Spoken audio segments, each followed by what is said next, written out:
こんにちは。京都府宇治市よりやってまいりました京都文教大学風流部団です。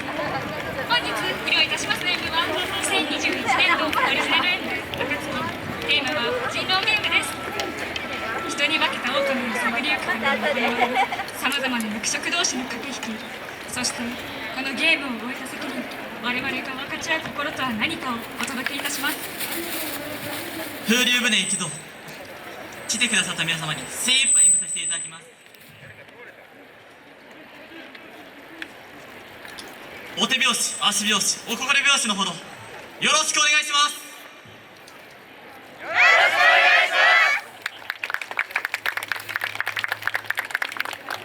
それでは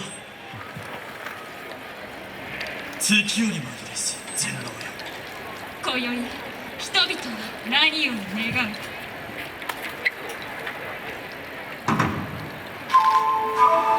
静寂とともに時は動きます。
闇より一筋の光が。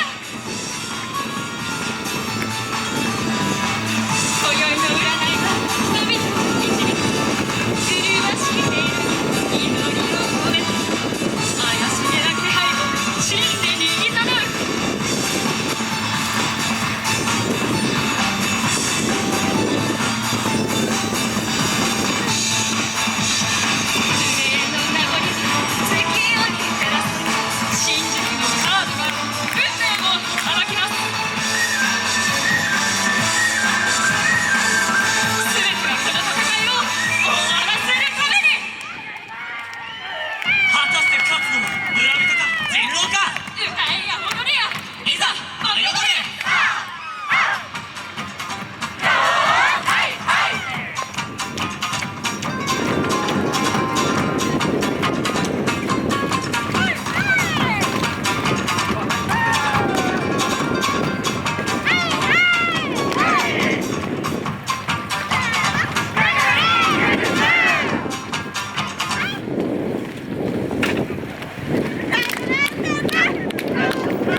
皆様に最大級の感謝を込めて礼。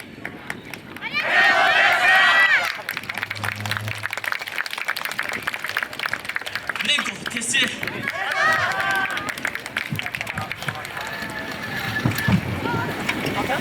京都文教大学風流部で皆さんありがとうございました。